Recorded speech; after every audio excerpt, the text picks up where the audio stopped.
Assalamualaikum warahmatullahi wabarakatuh. Semua konten kreator pasti punya cita-cita ingin channel YouTube-nya itu bisa sukses berkembang.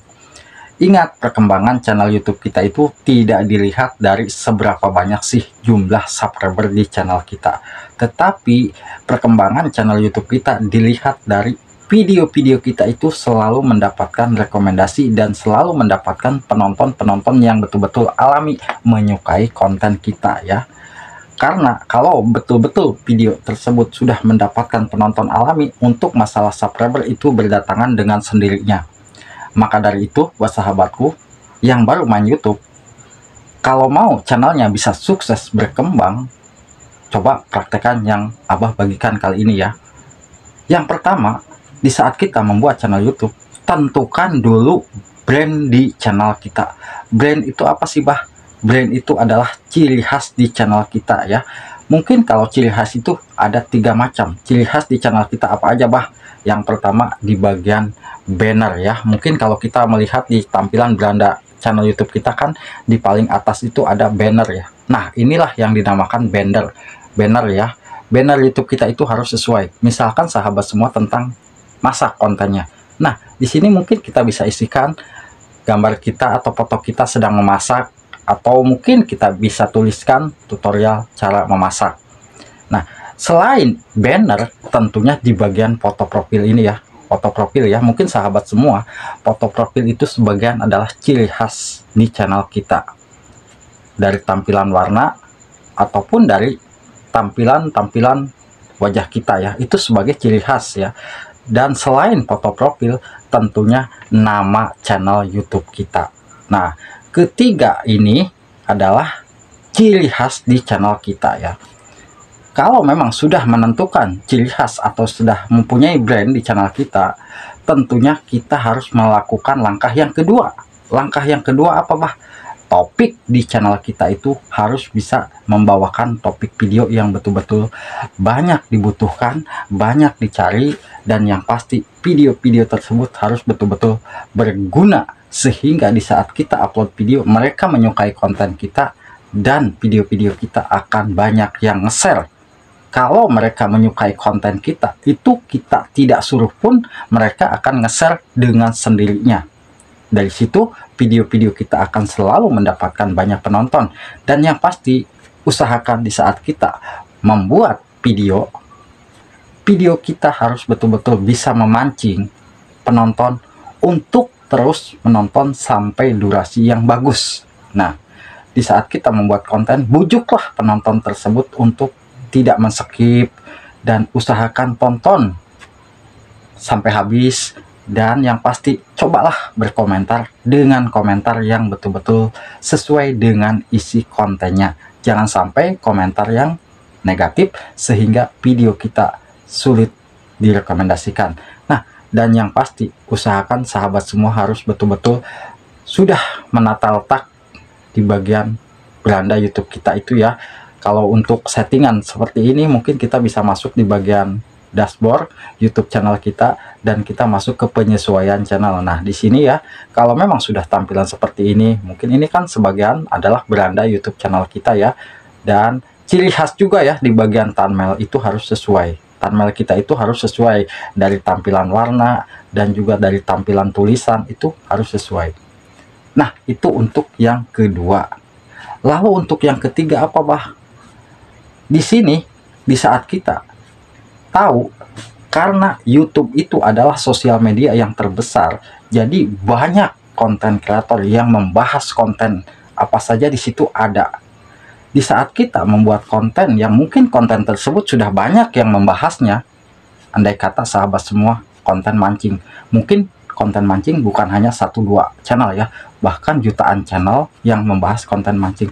Tetapi kalau kita bisa mempunyai ciri khas yang berbeda, di saat kita membuat konten, usahakan kita harus bisa berbeda dengan channel-channel yang lain. Berbeda bagaimana, Bah? Berbeda itu ya mungkin bukan hanya dari cara pembuatan videonya, bukan hanya dari cara pembuatan thumbnailnya, tapi dari cara kita berbicara ya. Di saat kita berbicara pun itu mungkin bisa jadi penonton akan bisa membedakan ya. dengan channel yang lain dan channel kita sendiri. Nah, dari situ penonton akan terus menyukai konten kita.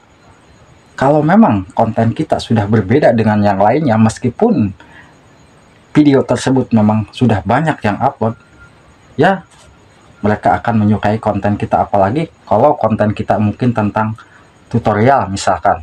Kalau tentang tutorial tersebut memang betul-betul mudah dipahami lah ya, dan videonya jelas. Di saat kita menjelaskannya mungkin kita sedikit agak-agak bercanda, itu bisa jadi ya video-video kita itu akan disukai oleh penonton. Karena kalau memang kita tidak bisa membedakan konten antara konten ini dan konten ini, penonton pun akan kebingungan. Kenapa sih di saat kita membuat konten, ya pastinya kita harus betul-betul bisa membedakan, karena dari narasi suara kita ya, itu narasi suara kita pun akan bisa membedakan konten A dan konten B, meskipun satu tema itu bisa beda. Maka dari itu, bagaimana caranya kita harus membuat konten yang mungkin konten tersebut memang sudah banyak, tapi ya kita pun harus bisa membuat konten dengan beda dengan yang lainnya. Ya, kalau sudah kita membuat konten beda dengan konten-konten yang lainnya, ya mungkin penonton akan tertarik melihat konten kita ya. Mungkin kalau di video yang lain tidak jelas, tapi kalau kita buat videonya jelas atau mudah dipahami, mungkin mereka pun akan menonton video kita ya. Seperti konten masak, kalau di saat sahabat semua konten masaknya jelas ya, dari cara pembuatan bumbunya, dari cara pengolahan masaknya jelas, nah penonton akan menonton video kita karena mereka tertarik dan lebih mudah diikutin. Nah, biasanya kan kalau ibu-ibu konten masak seperti mau masak nih, dan kita mencari di penelusuran YouTube, pasti mereka itu melihat dari tampilan pertama, thumbnail yang dilihat, dan yang kedua di saat mereka mengklik videonya dan ternyata videonya kurang jelas nih, ini mah nih cara-caranya. Nah, pasti mereka akan mencari lagi video yang lainnya. Nah, siapa tahu di video yang lainnya itu ada video kita, dan di video kita tersebut lebih jelas menjelaskannya dan cara-caranya. Ya, video kita kan akan unggul ya buat sahabatku. Nah, disitulah untuk kita bisa mengembangkan channel YouTube kita. Dan yang pasti, di saat kita sudah mempunyai 3 tadi ya, pertama brand, dan yang kedua topik, dan yang ketiga beda dengan yang lainnya konten kita, tapi kita harus betul-betul konsisten dan kita jangan sampai pantang menyerah ya. Yang namanya konten kreator itu tidak langsung akan meledak videonya, butuh proses. Kalau kita mungkin di saat 1 kali, 2 kali, 3 kali upload video sepi dan kita nyerah, yaitu kita janganlah, kalau menurut Abah stop, jangan sampai jadi YouTuber. Tapi kalau kita tetap semangat, konsisten aja, karena kita tidak tahu ya di antara konten kita itu, siapa tahu nih kalau kita setiap hari upload misalkan konten masak, misalkan di antara konten masak kangkung, oncom apa, tapi kan di antara konten ini siapa tahu ada yang lagi dibutuhkan. Nah, dari situ video kita akan mendapatkan penonton. Kalau konten mukbang juga sama ya, di antara konten-konten mukbang, mungkin kalau konten mukbangnya kita beda dengan yang lainnya, video mukbang kita itu akan mendapatkan banyak penonton lainnya. Semoga bisa bermanfaat. Wassalamualaikum warahmatullahi wabarakatuh.